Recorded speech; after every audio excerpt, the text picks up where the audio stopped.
Welcome to the Sci-Fi story. Here you find the best HFY story written by human. Listen the story. If you like it, subscribe the channel.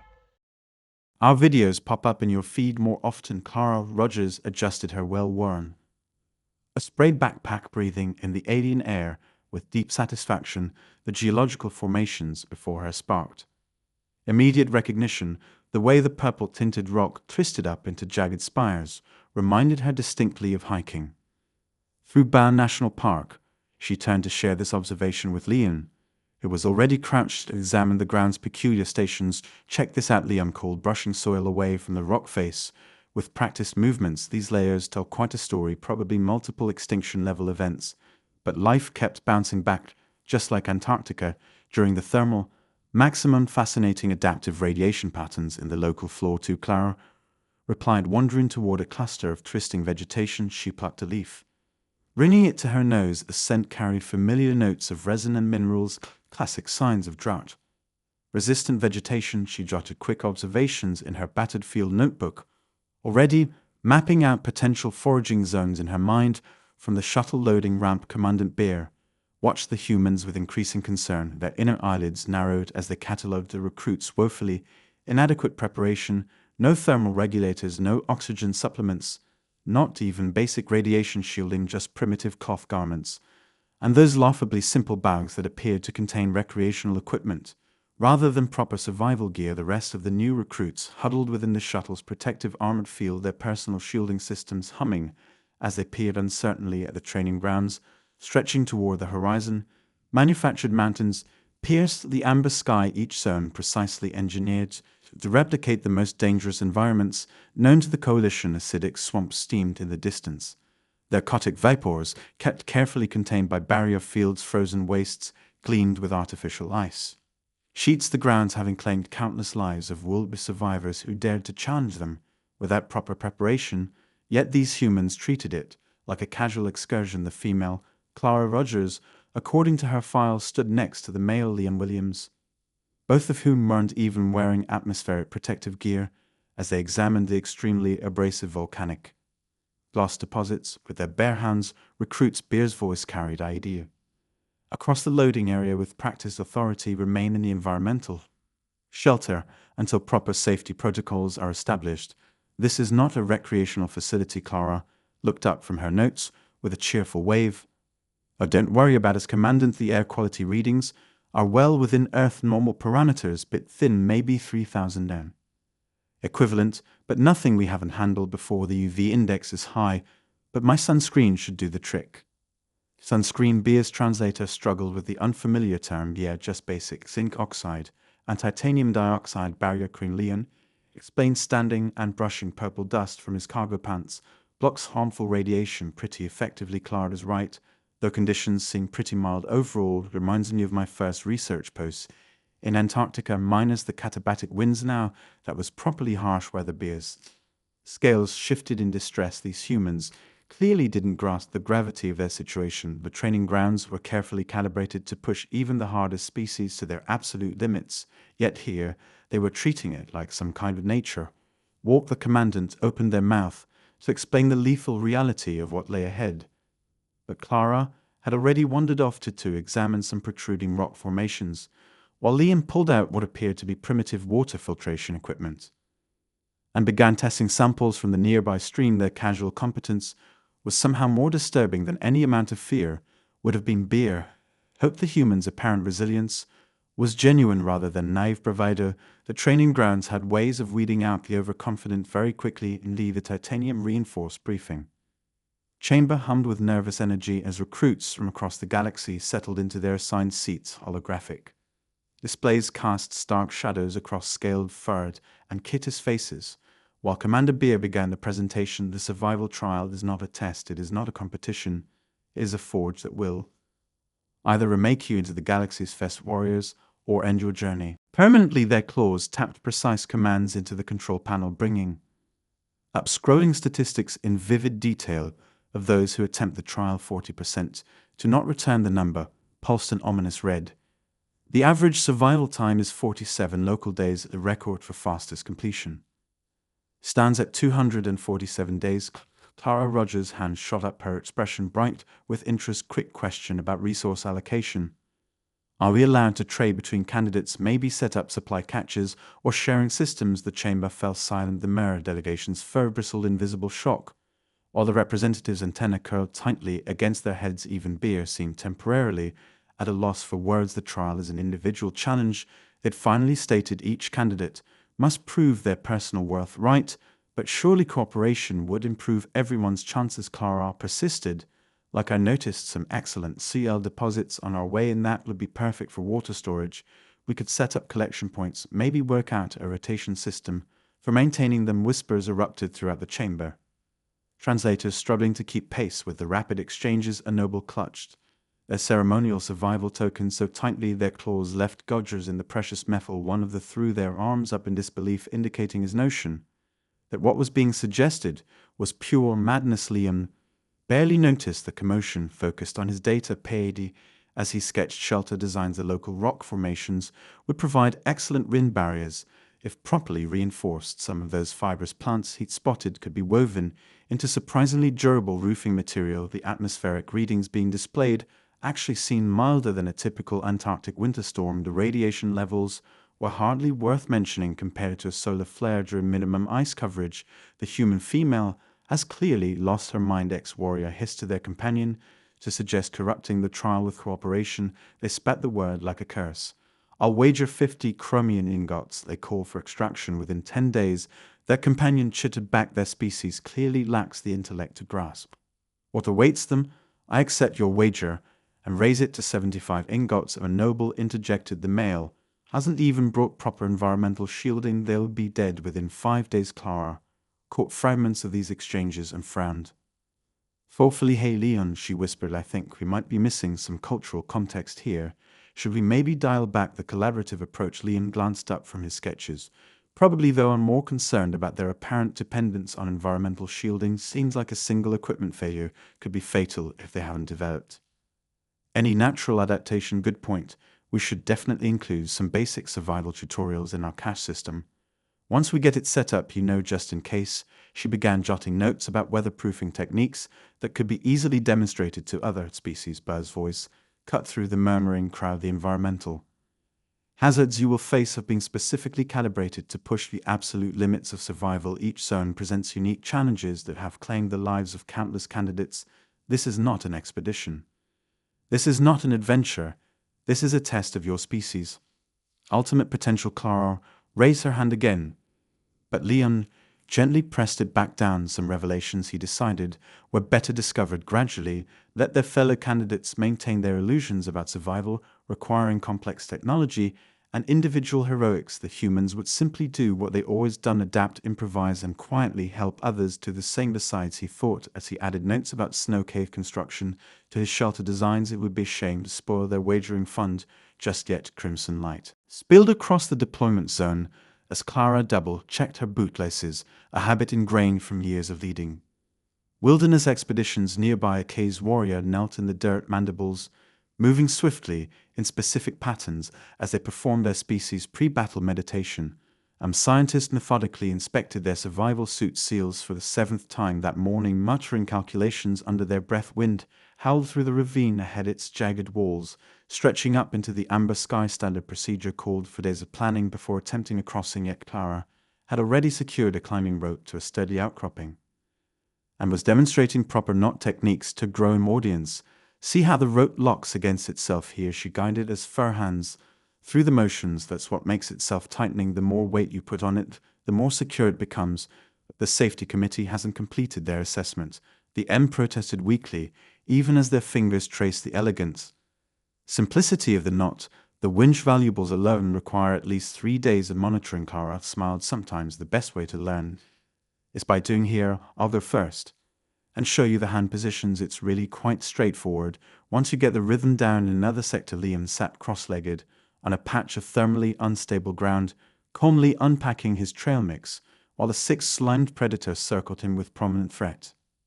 Displays its backward hinged joints and thick hide marked it as one of the apex predators mentioned in the briefing. Fascinating atmospheric pressure gradient you've got here, he commented, offering a handful of dried fruits to the creature. See how the clouds are stacking, classic sign of an incoming front. Though I suppose you already know that being adapted to local conditions, and all the beast's threat display, faltered head tilting as Leon continued his impromptu weather lecture. It lowered its head slowly, but shortly, shifting its demeanor from aggression to slightly curious, settling onto its haunches, and accepting pieces of dried mango with surprising delicacy. In the Academy's monitoring center, Commandant Beer's claws dug grooves into their command console, as they watched the humans navigate terrain that should have been impossible without extensive preparation. They just walked across the acid. Geez, a junior instructor whispered. No chemical treatment, no protective barriers. They didn't even pause to analyze the eruption patterns. The male is using the magnetic cliffs as a natural compass, another reported incredulously. He's completely ignored the field strength analysis protocols, and he's teaching that apex predator about weather systems. Beer's inner eyelids flickered rapidly as they studied the humans' bio readings, heart rates, steady, stress hormones normal. They showed no sign of survival response activation, even while crossing terrain that sent other species into immediate fight or flight modes. More disturbing still was how their casual competence affected the other recruits. The marine scientist, who had spent 3 hours calculating wind variables, was now following Clara across a ravine, mimicking her fluid movements with growing confidence. As Warrior had abandoned their ceremonial pre-challenge rituals to help Leon set up a surprisingly effective weather monitoring station using locally sourced materials that changing everything. Beer murmured, shifting their behavior in response to each individual variable they encounter, making it look easy. Their jaws clicked against the console in agitation.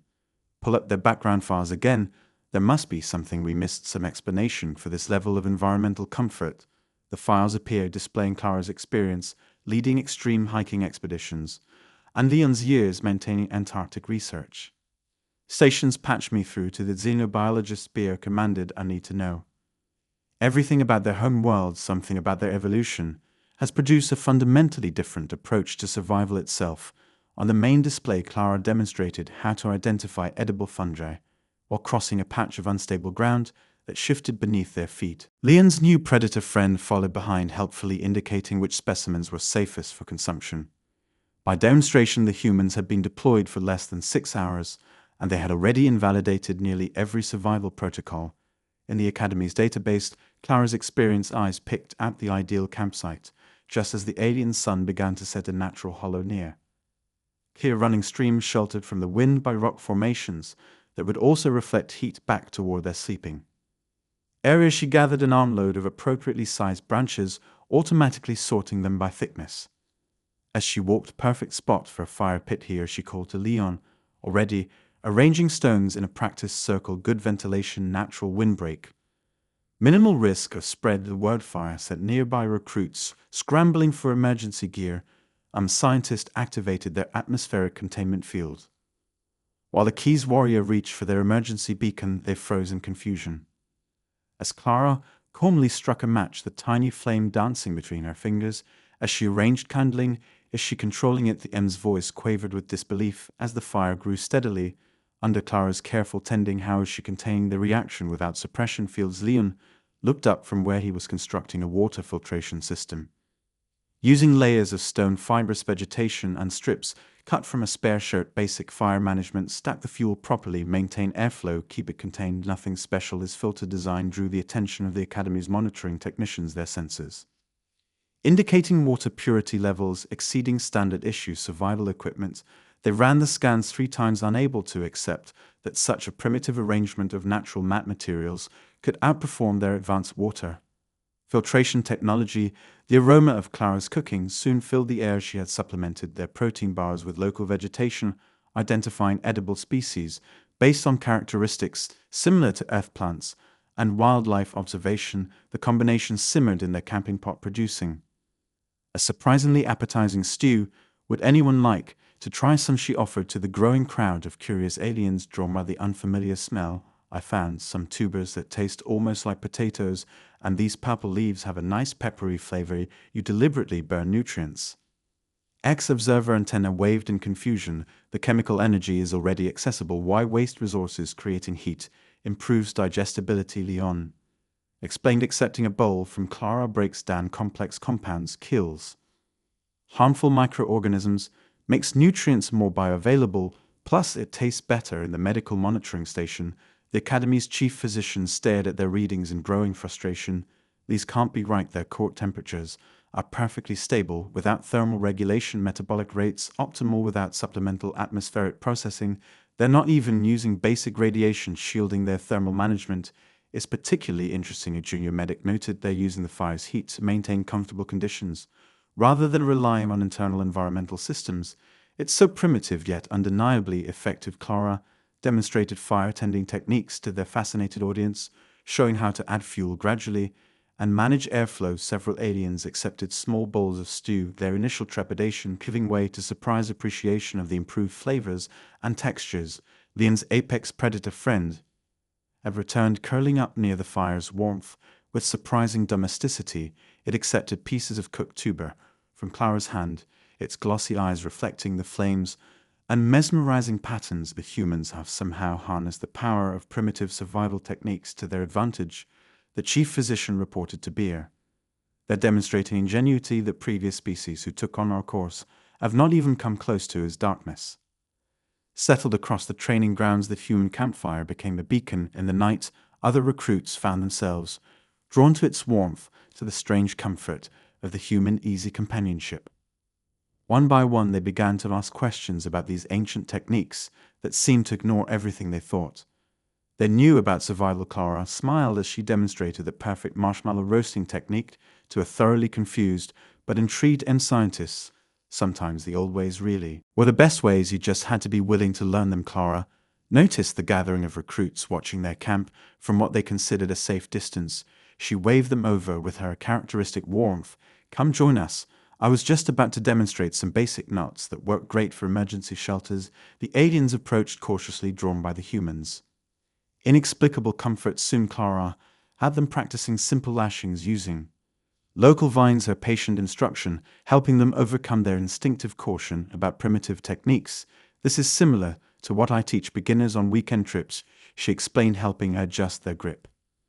Though the terrain back home can be trickier, this one time in the Rockies we had to improvise shelter during a landslide while dealing with a grizzly bear that had claimed our original campsite. The aliens exchanged confused glances, their translators struggling with terms like grizzly bear, but conveying enough to suggest a recreational activity sounded more harrowing than the Academy's most extreme scenarios. Leon glanced up from where he was showing as warrior how to properly bank a fire. That reminds me of something that happened during my second winter at Mi'kmaq. Lost power during a white had to maintain station integrity in -100 winds with nothing but basic tools and some creative problem solving. He paused as his weather monitoring equipment registered incoming pressure changes. Speaking of weather, we should probably reinforce the shelters. Storm front moving and looks like it could be interesting. The Academy's proximity let doors blared as massive clouds built on the horizon. Most recruits immediately activated their emergency beacons, preparing to evacuate to the designated bunkers. They stared in disbelief as the humans calmly began weatherproofing their camp. Leon worked methodically, each preparation building on decades of Antarctic station maintenance experience. He adjusted guidelines, improved drainage channels, and established backup systems with the smooth efficiency of someone who had faced far worse conditions. You want to angle these supports against the wind, he explained to their bewildered audience, creates natural airflow that actually helps stabilize the structure. Learned that during a particularly nasty storm that took out half our sensor array, Clara incorporated the approaching storm into her ongoing survival class. This is perfect for demonstrating proper tent pitching techniques. See how we're using the natural terrain features for protection. Learned that while caught in a typhoon during what was supposed to be a simple overnight hike in the monitoring center, Beer stared at the readings with growing unease. The storm had already exceeded emergency evacuation criteria. Yet the humans' vital signs remained completely stable. The commandant began composing a priority message to the Galactic Council. Their fingers trembled slightly as they typed current species classification systems require an immediate review. Humans demonstrate unrivaled survival capabilities that challenge our understanding of environmental adaptation. What we consider extreme survival scenarios they treat as routine training exercises. They attached footage of Clara demonstrating multiple shelter options while casually monitoring the storm's development, and added clips of Leon explaining Antarctic research. Protocols that made the Academy's safety procedures seem excessively cautious. Their recreational activities routinely exceed conditions we classify as potentially lethal. Their basic survival training appears more comprehensive than our most advanced courses. Most concerning, they possess an intuitive understanding of environmental dynamics that bypasses our reliance on technological solutions. A particularly fierce gust rattled the monitoring station's reinforced walls. On the screens, Clara could be seen adding extra storm safety tips to her lesson, while Leon shared another engaging story about real survival challenges he faced. The growing crowd of students huddled close, sheltered from the storm by nothing more than cleverly arranged local materials and generations of accumulated human survival knowledge. Recommendation: immediate re-evaluation of human capabilities and potential impact on galactic survival. Doctrine: their species casually ignores environmental hazards that form the foundation of our survival classification system. They cannot be ignored. Beer sent the message, then turned back to the monitors. The humans had begun teaching basic storm navigation techniques, another example of pure survival instinct that completely overshadowed any methods they currently use. The commandant had a feeling the galaxy's understanding of survival was about to change dramatically. On the main display, Clara could be seen starting another pot of coffee, while cheerfully explaining how to estimate wind speeds by watching debris patterns. Some revelations, it seemed, came with the side of hot beverages and camping stories. Clara arranged heated rocks around her makeshift camp sauna, carefully monitoring the steam production. A group of them engineers watched from a distance, wondering what she was doing with the rocks, despite their species' natural aversion to heat.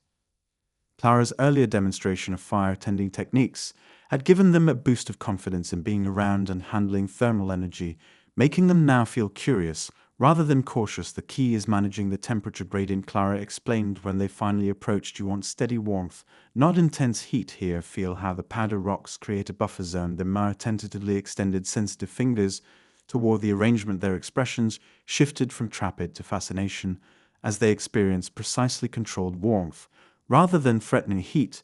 This could revolutionize our environmental suits. One engineer murmured, already sketching modifications. If we adapted the principle using our thermal conductive materials, within days they had prototyped a new suit design that finally solved their species' persistent cold weather survival challenges. Meanwhile, Leon sat cross-legged beside his improvised radio, constructed from spare parts and powered by a simple crystal array. He adjusted the frequency, explaining to his gathered audience of xenobiologists how Earth researchers had discovered similar communication patterns among wolves, whales, and elephants. See this signal pattern. Classic distress call, probably a warning about that storm front moving in. He pointed to a repeating wave formation. The local apex predators maintain sophisticated social networks. They're not aggressive, they're territorial. And they use infrasound to coordinate their responses to environmental threats. The xenobiologists practically trampled each other, requesting emergency access to human research archives. Decades of studying Earth's complex animal communications had produced insights that completely transformed their understanding of alien wildlife behavior. Throughout the training grounds, alien recruits began incorporating human techniques into their own specialized survival methods.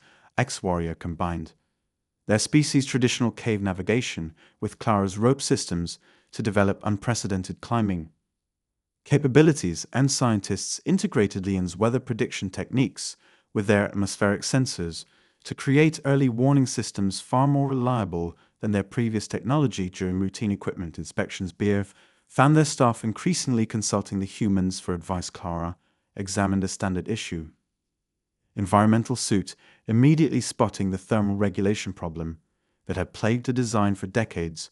Why not add basic events? She suggested, sketching a simple modification. Lets users manually adjust airflow instead of relying on automated systems that can't account for individual comfort levels. The maintenance chief stared at the diagram in disbelief. 40 years of increasingly complex cooling systems had failed to solve the issue, yet this human immediately proposed an elegant solution using primitive technology. Leon's contributions proved equally revolutionary. He added manual backup latches to automated shelter pods, eliminating the power failure problems that had caused countless casualties. His suggestion to incorporate drinking tube ports and helmets inspired by basic hiking water bladders replaced the notoriously unreliable internal hydration systems that required removing protective gear to repair. Sometimes simple is better, he explained, while demonstrating how to retrofit existing helmets. More direct user control, fewer points of failure, easier maintenance in the field. It's not really about the technology. Clara noted helping adjust the vent placement on a prototype suit. Survival comes down to understanding basic principles and working with what you have. Everything else is just details. Leon nodded in agreement while showing a maintenance technician how to install the new helmet ports back in Antarctica. We learned pretty quick that complex systems just mean more things that can break better to have reliable basics, with technological enhancement as backup, rather than the other way around. Their practical insights spread rapidly through the Academy support staff, each taking note of which they were going to be implementing in their next training sessions. Floored at the survival expertise, they were witnessing the Academy administration watch their monitors in stunned silence as Clara traversed a shifting gravity zone using nothing but modified climbing techniques. She moved with effortless agility, each handhold tested and secured before committing her weight, calling out encouragement to the cook's warrior. Following her lead, it's just like crack climbing, she explained, demonstrating how to wedge against opposing surfaces. The change in gravity actually gives you more options for counter-pressure. Watch how I'm using the shifts to help position my protection. The cook's warrior, renowned for their species' rigid adherence to traditional methods, studied her movements with uncharacteristic assonation. Their 6 limbs began mimicking her techniques, combining their natural secretions with her chalk bag method for enhanced grip. Your species' bioadhesive abilities give you a huge advantage, Clara noted, showing them how to adapt traditional climbing knots to their unique physiology. Try incorporating a Prusic here, it'll give you backup protection, while letting you use your natural abilities more efficiently. In another sector, Liam sat surrounded by junior instructors as temporal anomalies twisted the sky above them. He pointed to the behavior of local wildlife, explaining how to predict weather patterns using principles developed by ancient Earth. Sailors see how those birds are clustering, classic sign of an approaching probability front. Their sensory organs detect changes in quantum states. Just like Earth, seabirds respond to barometric pressure. He sketched quick diagrams showing the correlation between cloud formations and timeline fluctuations. Instructors frantically recorded his observations, their sophisticated forecasting systems already being modified to incorporate these never-before-considered techniques. A toxic windstorm swept through the northern sector. Standard protocol required 3 days to construct pressurized shelters. Clara simply showed other recruits how to build snow caves, adding simple modifications to handle the chaotic elements. The principles are the same, she said, demonstrating proper snowpack testing. You're just working with different materials. The toxic compounds actually help strengthen the structure, like using sawdust to reinforce igloo blocks. Leon encountered a bank of poisonous fog while setting up weather monitoring equipment rather than waiting 2 weeks for automated purification systems. He rigged a basic condensation collector using his tent fly and some local vegetation. The poison molecules are heavier than water vapor, he explained to fascinated maintenance texts. Simple gravity separation works better than trying to force it through filters. We use similar techniques for gathering water during volcanic events. In Antarctica, a plasma spider nest blocked access to a crucial monitoring station. The standard 40-page extermination procedure gathered dust as Clara and Leon calmly approached with smoking branches. They're basically just spicy wasps, Clara commented, guiding the creatures to a safer location. Smoke disrupts their electrical sensitivity. No need for all that complicated containment gear. The final straw came when the humans spent an afternoon crossing magma fields by simply testing rocks with their hiking poles. The Academy's geological survey teams watched in horror as decades of protocols they'd worked hard to carefully develop are now being shown to be useless. Hot rock, Leon shrugged when questioned. You develop an eye for stable surfaces after enough volcanic field work. Though I do appreciate how the temporal anomalies create some interesting geometric patterns in the administrative office's beer staff. Hurriedly revised their classification of extreme conditions. The kick warrior had already begun teaching a new hybrid climbing system to their peers, combining their species' natural abilities with human protection techniques to scale previously impossible surfaces. Perhaps we should consult them about the quantum singularity challenge, a senior instructor suggested tentatively. Given their track record, beer inner eyelids flickered in resignation. They'll probably compare it to whitewater rafting or something. Equally horrifying, they watched Clara demonstrate zero-gravity belaying technique to an enthusiastic group of recruits, though at this point, they might actually be right. Warning klaxons shattered the morning calm as environmental systems across the training grounds cascaded into catastrophic failure. Containment fields collapsed, releasing toxic atmospheres and extreme conditions into previously safe zones. Emergency protocols activated automatically, flooding communication channels with conflicting evacuation orders. Clara assessed the situation with the same steady focus she used during avalanche warnings in the Rockies. Everyone stay calm and listen carefully, she called out, her voice cutting through the growing panic. We're going to implement a buddy system. More experienced recruits pair with those who need help, move in small groups, maintain clear communication.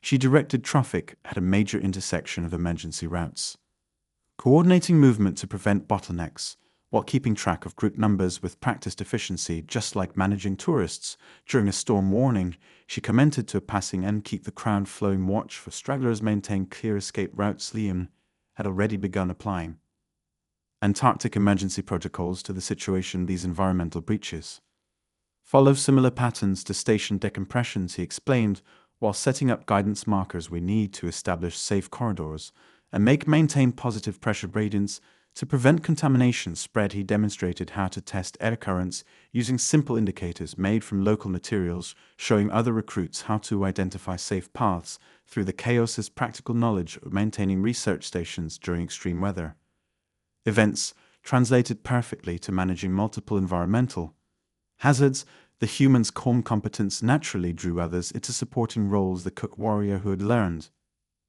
Clara's climbing techniques now led their own evacuation group, combining their species' natural agility with her crowd management methods. Marine engineers who had studied Leon's weather prediction systems helped establish early warning networks for advancing hazards. Standard emergency procedures focused too much on individual threats, Clara noted, while helping a group navigate past a rupture. Containment field real disasters don't wait for you to address them one at a time. You have to prioritize. Leon nodded in agreement, reading a simple pulley system to help evacuees cross a zone of unstable gravity. Theoretical protocols look great on paper, but fall apart when multiple systems fail simultaneously. Better to have basic principles you can apply and adjust as needed to changing conditions. A delegation of Galactic Council observers arrived at the height of the crisis, their prepared speeches forgotten, as they watched humans and aliens working seamlessly together to handle what should have been an unsurvivable situation. They're using modified climbing ropes to traverse gravity anomalies, one observer noted incredulously, and those atmospheric barriers are just repurposed tent materials. That human female appears to be managing crowd movement using techniques developed for recreational group activities. Another reported watching Clara coordinate multiple evacuation teams. The crisis response methodology completely ignores standard procedures, yet demonstrates superior effectiveness. The humans remained focused on practical solutions, while official emergency units struggled with overwhelmed communication systems and conflicting protocols. Clara's teams efficiently evacuated vulnerable areas using clearly marked routes and simple backup plans. Leon's practical approach to environmental hazards helped others navigate dangerous conditions without relying on malfunctioning safety systems.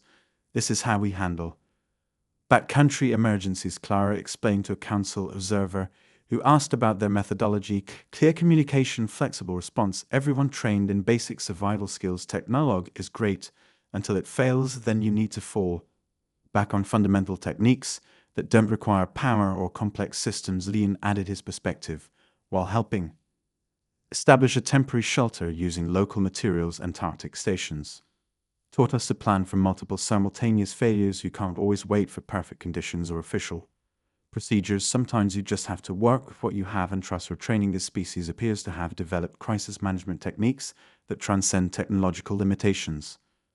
The lead observer noted they're demonstrating practical solutions to situations our own emergency services consider unsurvivable. Clara and Leon simply continued their work, unaware that their basic Earth survival training had just rewritten the book on handling extreme situations. They were too busy teaching others how to improve emergency shelter designs using techniques developed for weekend camping trips. The Asa Hall hummed with nervous energy as Clara and Leon attended their formal debrief. They had completed the supposedly year-long course in under 24 hours, shattering not just the previous record, but basic assumptions about what was physically possible. Clara raised her hand during the review of environmental challenges. I was wondering about the difficulty progression. The conditions seemed pretty consistent throughout. Is there an advanced course available? Complete silence fell over the hall. Even the ambient sounds of environmental systems seemed to pause in shock. Advanced course beer managed to ask, yeah, you know something a bit more challenging. Clara pulled out her battered notebook, like this one time in Yellowstone, when a bear ate my backpack radio during a freak storm. Now, that was properly tricky terrain. Several junior instructors required immediate medical attention. Senior staff frantically accessed Earth wildlife databases, their expressions growing increasingly alarmed as they discovered what a bear actually was. Leon helpfully contributed by pulling up photos from his Antarctic research days on his tablet. Our station during a Category 5 storm had to maintain the atmospheric monitoring equipment in -100-degree winds with near-zero visibility. Pretty typical winter conditions, really, for Antarctica. The images showed humans cheerfully conducting research in environments that exceeded the Academy's maximum simulation capabilities. A Galactic Council representative fainted, while another began producing their species' stress response secretions. Oh, and here's when we lost primary power during a solar storm. Leon continued, seemingly oblivious to the growing crisis around him, had to manually reset the magnetic shielding while maintaining core temperature. Then the backup generators failed, but we managed. Clara peered at the photos with interest. Nice improvised axe technique. That reminds me of this glacier crossing in Patagonia. Though we didn't have proper crampons since our gear got stolen by these really clever mountain goats, the Coalition Classification Committee declared an immediate emergency session. Multiple species demanded a complete review. All previous interactions with humanity, suddenly terrified about what other capabilities they might have overlooked. Their recreational activities routinely exceed our maximum survival parameters, one committee member reported, voice shaking. They voluntarily enter environments we classify as lethal for fun. A growing crowd of alien students surrounded the humans after the debrief, eagerly asking questions about Earth's extreme sports. Clara enthusiastically described rock climbing techniques, while Leon explained wilderness navigation. So you intentionally climb frozen waterfalls? A MER student asked incredulously. Without environmental suits? Sure, it's great fun, Clara replied. Though you really want to check the ice conditions carefully. This one time, Colorado. Perhaps we should develop a new training program. Beer suggested to their staff focus on their recreational techniques. The alien students were already organizing practice sessions that Warrior demonstrated their implementation of human climbing methods, while engineers excitedly discussed modifying environmental suits for recreational use. I could show you some basic Ming skills. Clara offered. Nothing too intense to start with, just glacier travel and cross rescue. And I can cover winter camping fundamentals, Leon added. Basic stuff like building snow caves and managing temperature regulation during whiteouts. The Academy staff watched in resignation as their most promising students eagerly signed up for training in survival techniques, each excited to expand their survival skills. Set somewhere in the background, medical teams continued treating officials for shock. We need to completely redesign the course. Parameters. Beer admitted to their senior. Stop everything we thought we knew about environmental extremes clearly needs revision. Clara overheard this and smiled encouragingly. Oh, you should talk to my friend Sandra, who runs tourist expeditions to active volcanoes. She's got some great ideas about expanding comfort zones. As the first stars appeared in the alien sky, Clara and Leon sat around their campfire with their new students, sharing stories of Earth's wild places. The Academy's sensors recorded the scene, humans teaching the galaxy's finest warriors basic survival skills. Their effortless mastery of hostile environments were shaping how intelligent life viewed its own limitations in that moment. Watching their students practice knots while discussing plans for recreational glacier climbs, neither human realized that they had done more than pass a survival course. They had shown the galaxy that its carefully measured boundaries of possible achievement were nothing more than comfortable illusions waiting to be surpassed. Anyone willing to step beyond them